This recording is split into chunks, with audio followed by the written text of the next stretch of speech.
What's up, guys? We're Oh yeah, we're the Dwarves cover band.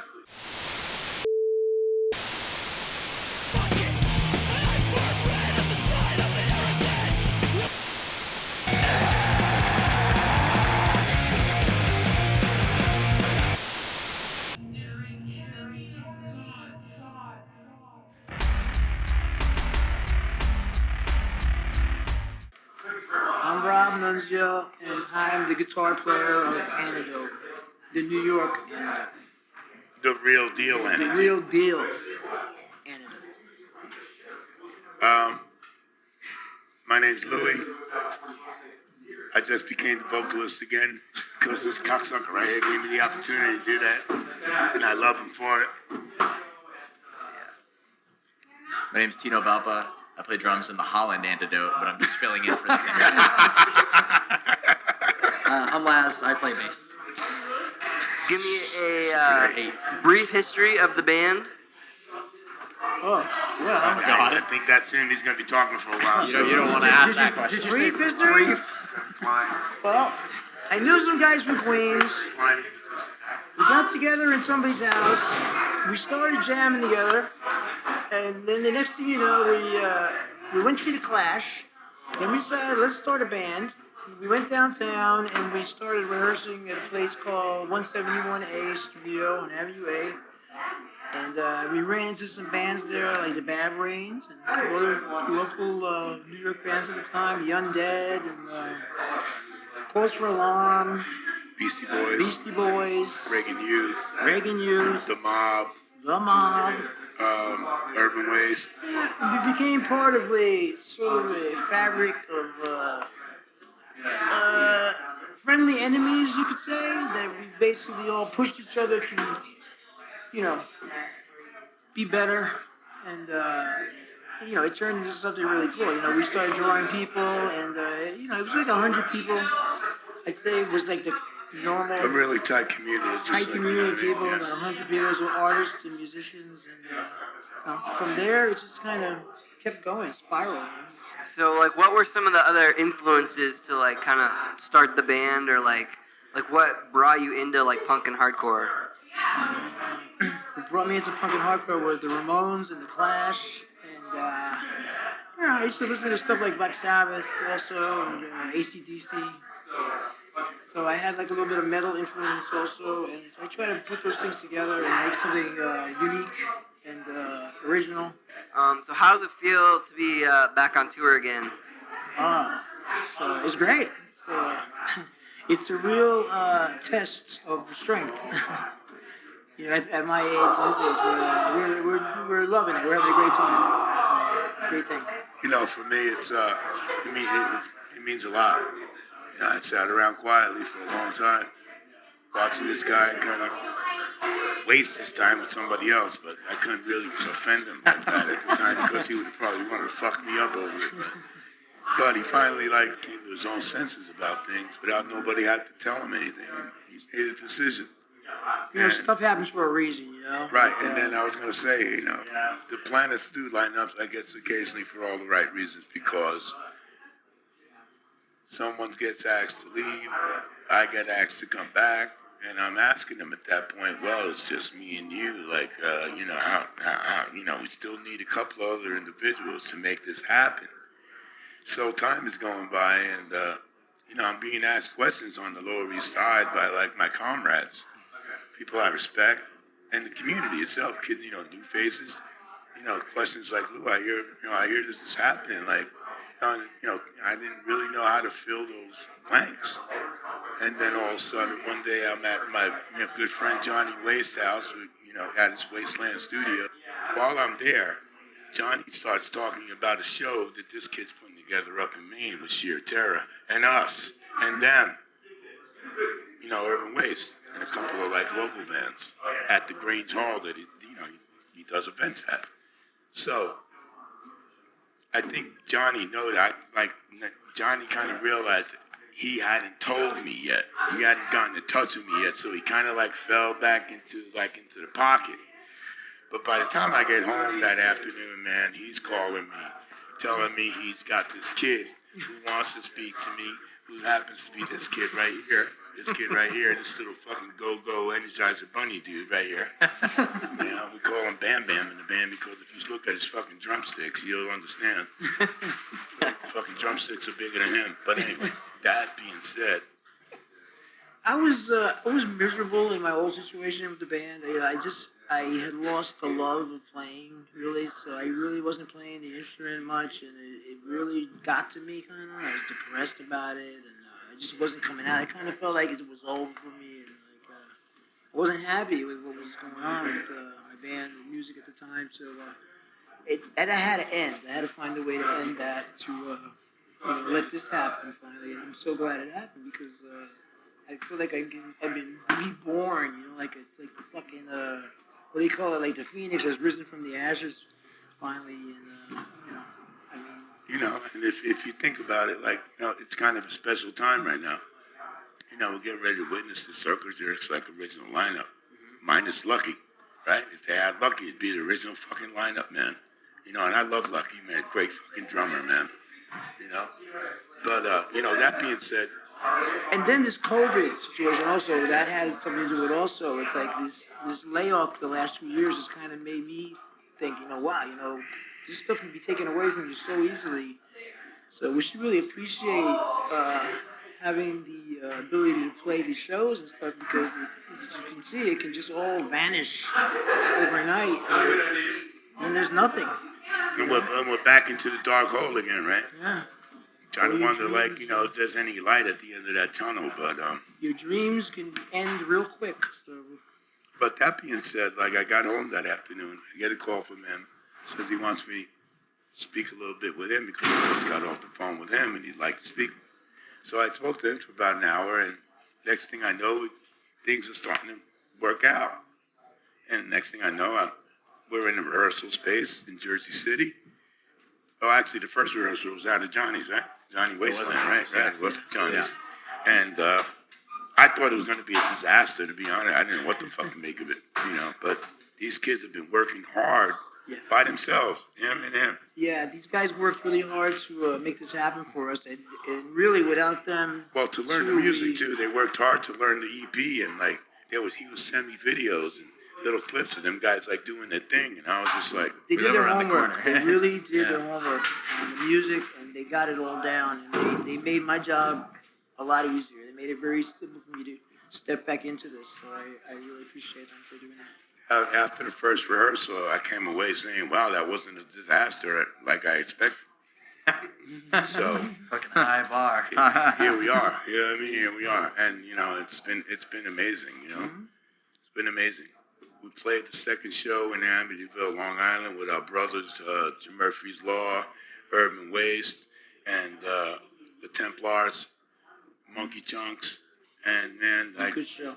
we got like, it was humbling, man. It was humbling. That was a good one. We really got an amazing response that night because we really, I got up on stage and says, well, here comes the disaster. Now here comes the gremlin's going to haunt our asses. But it didn't happen. We had an amazing set. We performed very powerful. And the next thing I know, like, we got some serious positive responses from everything. So, it just shines a light on everything. I guess when the time is right, here we are, right? Yeah. So how did you two kind of get connected into the band? We've been friends for like 10, 11 years at this point. We've played in bands, and I filled in for your band, and you filled in for my band. We've just been playing music together for a long time. And we live about, a 2-minute bike ride from each other's house, so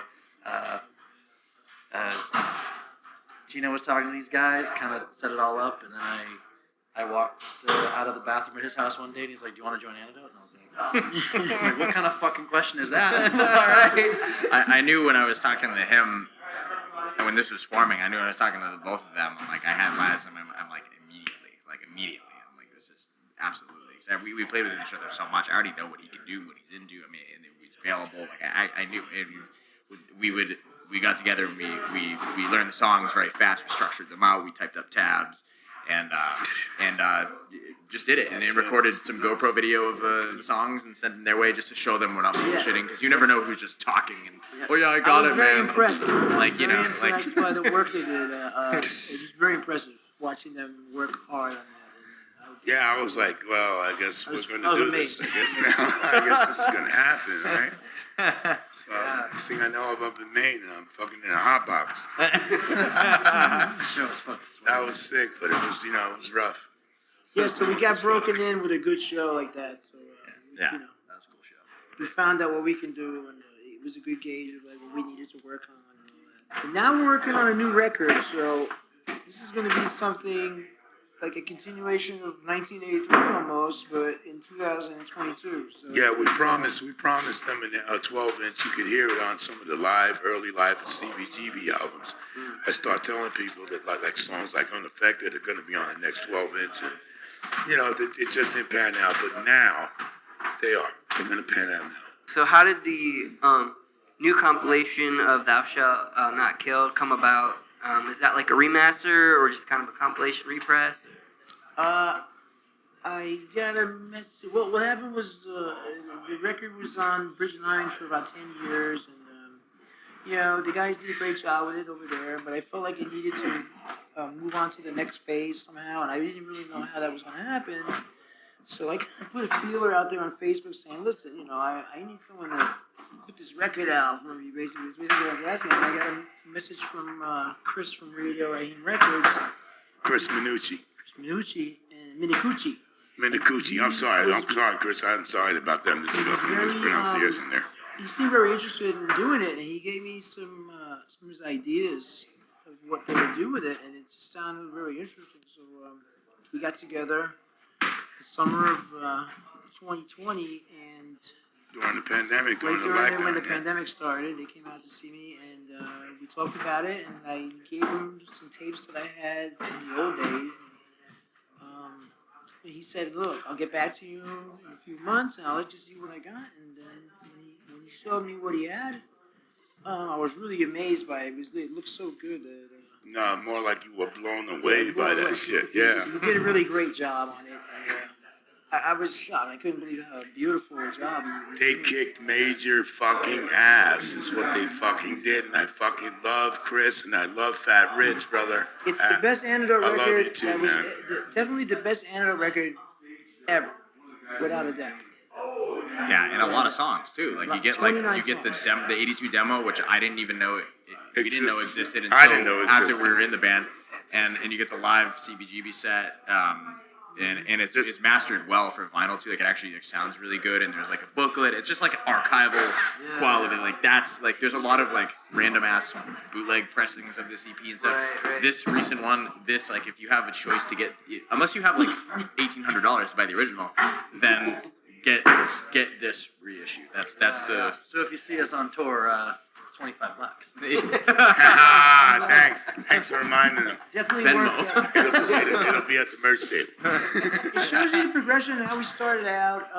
Originally with the three-piece band with myself, Tom Victor, and Arthur Googie from Misfits, and how we progressed with our punk and ska sound, and then how it eventually became the hardcore sound.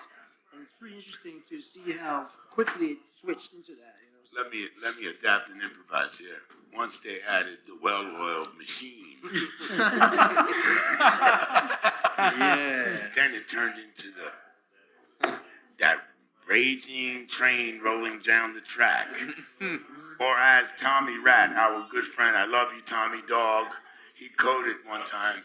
He said, "Other than the Brad Brains, the heaviest band after them was Antidote." And I'm like, fuck right, baby.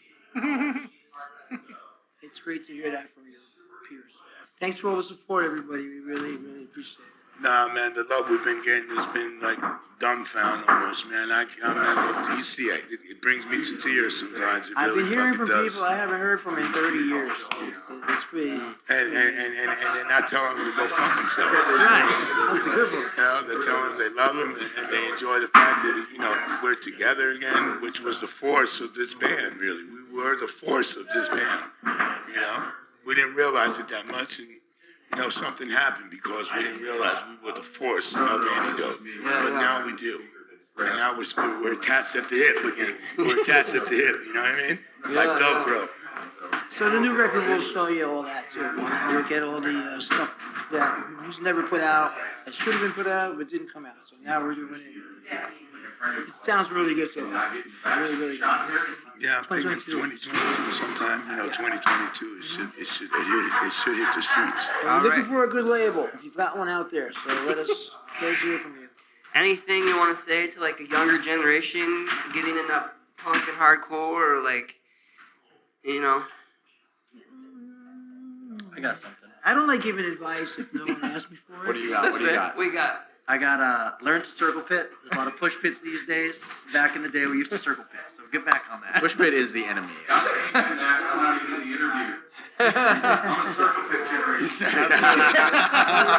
No, but Push pit I is love great that. if you go Circle to pit's if for fun. the corn Yeah, show. they are. You know, They're like really save that for fun. the save no, that. but you know, look up the elders in the scene and just do your fucking thing and you know, Stop the don't- insanity. Yeah, and Stop don't the be a insanity. fucking like genre purist. Just Yeah, fucking listen- like what you like. Yeah, listen to Do what you all want. all eras of punk and hardcore too. Like don't just be like stuck on like the heavy shit or just the opposite, just the two punk shit. Like mix it up, like get into everything because that's what diversifies the palette and that's what brings everything together. And it's cool when you have a show and you have an audience that understands all the eras, all the schools, and that's the most fun. You know, things like kind of like tonight. You know, That was awesome. yeah. Don't be afraid of the punk stuff. The punk stuff is good. It's what led to the hardcore. in the first Yeah, place. yeah. That's right. That's right. Yeah. It all Stop trickles down from punk, man. It all trickles down from, you know, the New York Dolls, Iggy Pop, all those guys, Sex man. Pistols, Clash. And then we Buzzcocks, just, you know, Ramones. we just took what they did and turned it into our thing.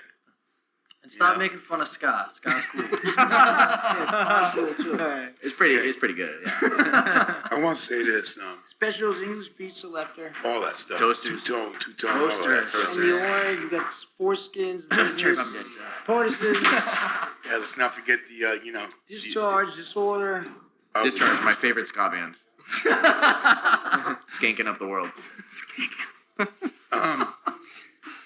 Oh shit. For me, this has been like only 4 shows. And I'm just trying to let people know, man, at one time it was more about the love. You know, I come from a period where it was pogo. We were jumping up and down, you know what I mean? And when, you know, somebody slipped and fell, it was, you know, you usually didn't even hit the ground yet. You would feel somebody's hand grabbing you and picking you back up. You know, and I'd like to see more of that. I like to see people like helping each other out here instead of, you know, the occasional bloodshed we see. And, you know, I'd like to think that it's not accidental, but, you know, apparently it can be non-accidental, but that's not my business, man. Like I said, I'm trying to let people know that we're here to let them know that we're about loving each other, man, because we need that. We need to love each other a whole lot more. We're not doing that enough. If you see a man in woe, walk right up and say hello. What? All right, I think That's that no- that's all the questions I have. So thank you for being an awesome interview, and Thank you. hope the rest of your time shows and tours go well. Thank you very much. Well, thank so you, much, thank man. you, thank you for like having interest in this, man. You know what I mean? You know, I didn't know it was going to become the soundtrack of anybody's life, man. To be New York honest with you, hardcore. New York Best. hardcore forever, brother. Forever. LES crew. That's right.